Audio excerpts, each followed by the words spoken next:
নমস্কার, good evening. আশা করি তোমরা সবাই খুব ভালো আছো। আমিও খুব ভালো আছি। আজকে একটা নতুন টপিক নিয়ে এসেছি, যেটা হচ্ছে পজিটিভ থিঙ্কিং। দেখো, তোমার চিন্তাভাবনা যদি খুব পজিটিভ হয়, আচ্ছা প্রথমে একটা কথা বলে রাখি, আমি তো রূপা ব্যানার্জি বলেই রাখলাম, ইন্ডিয়া ওয়েস্ট বেঙ্গল থেকে এসেছি, ঠিক আছে? তো তোমাদের সঙ্গে কানেক্ট হলাম পজিটিভ যে থটটা নিয়ে কথা বলার জন্য, সেটা নিয়েই আজকে কথা বলবো। সেটা হচ্ছে, দেখো, পজিটিভ থট এমন একটা জিনিস যে মানুষকে অনেক রকম বিপদ আপদ থেকে উতরে দিতে পারে। যদি বলো তাহলে কি এত ট্রিটমেন্ট বেকার? এত যে ট্রিটমেন্ট হচ্ছে, ওষুধপত্র খাওয়া দাওয়া হচ্ছে, এগুলো কি বেকার? কখনোই বেকার নয়। ওষুধপত্র তো কাজ করবেই, তার সঙ্গে একটা পজিটিভ চিন্তাভাবনা অনেক বেশি কাজ করে। যদি বলো কেন, আমি তোমাদেরকে একটা গল্প শোনাচ্ছি, শোনো। অনেক দিন আগে আমার একটা বন্ধুর সঙ্গে দেখা হয়েছিল। বন্ধুটা পড়াশোনায় খুবই ভালো, খুবই ভালো পড়াশোনায়, বলতে গেলে একটা উন্নত মানের স্টুডেন্ট।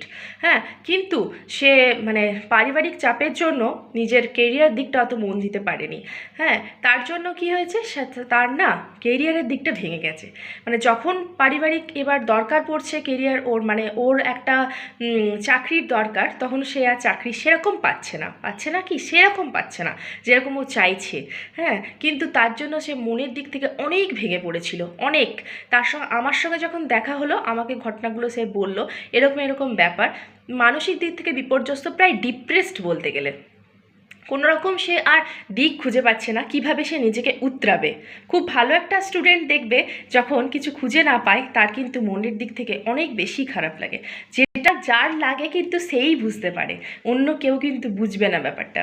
যেহেতু আমার সঙ্গে পড়েছে, আমি জানি স্টুডেন্টটা কত ভালো স্টুডেন্ট, তাই আমি ব্যাপারটা বুঝলাম এরকম। তো সে বললো, আর মনে হয় কিছু হবে না আমার দ্বারা। আমি বললাম, কে বললো হবে না? নিশ্চয়ই হবে, চেষ্টা করতে হবে, চেষ্টা ছাড়লে হবে না। তো তখন ওকে মানসিক দিক থেকে আমি অনেক হেল্প করেছিলাম, অনেক। তো ও কিন্তু আমার এই কথাগুলো শুনে মনে রেখেছিলো, তুই বলছিস যখন, ঠিক আছে ট্রাই করে দেখছি। না, ট্রাই নয়, হোল হার্ট ট্রাই করতে হবে, নিশ্চয়ই পারবি, হবে তোর, ভেঙে পড়বি না, এইভাবে বলেছিলাম। তো অনেক দিন পর যখন আবার সেদিন দেখা হলো, আমাকে সে বললো, আমি একটা ভালো চাকরি পেয়েছি। সেই সময় তুই অনেক মানসিক দিক থেকে আমাকে হেল্প করেছিলাম। থ্যাংক ইউ সো মাচ, তুই ভালো আছিস।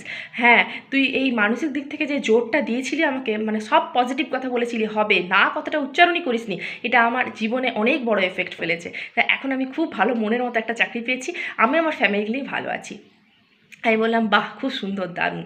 তো সেরকমই ব্যাপার দেখবে, যখনই যখনই দেখবে আমাদের খুব শরীর খারাপ হয়, আমরা ডাক্তার দেখাতে যাই, তখন দেখবে ডাক্তারের কাছে যখন যাই না, আমরা কি মনে করি, এই তো ডাক্তার দেখাবো, ওষুধ খাবো, ঠিক হয়ে যাবে। তাহলে মনে মনে আগে ঠিক করে নিই যে ঠিক হয়ে যাব, তার ফলে কিন্তু ঠিক হয় আমরা। শুধুমাত্র ওষুধটা কাজ করে না, তার সঙ্গে আমাদের কিন্তু থটটাও কাজ করে। তার জন্য সব সময় আমাদেরকে চিন্তা করতে হবে পজিটিভ কথা। যারা নেগেটিভ কথা বলে, তার থেকে নিজেদেরকে একটু দূরে রাখতে হবে। হ্যাঁ, আর সবসময় নিজেকে চিন্তা করতে হবে, পারবো, কেন পারবো না, নিশ্চয়ই পারবো। এত সবাই যে পাচ্ছে, সবারই কি 4টে করে হাত পা? তা নয়, সবারই 2টো, সবারই, আমারও তাই। তাহলে নিশ্চয়ই পারবো। সেই সবসময় না কথাটাকে অ্যাভয়েড করতে হবে। ধন্যবাদ বন্ধুরা, যদি আমার কথাটা তোমরা সবাই শুনে থাকো, ধন্যবাদ এতক্ষণ ধৈর্য ধরে শোনার জন্য। আর আবারও বলবো, যদি ভালো লেগে থাকে তাহলে একটু লাইক কমেন্ট শেয়ার করে দিতে পারো। Thank you, tata.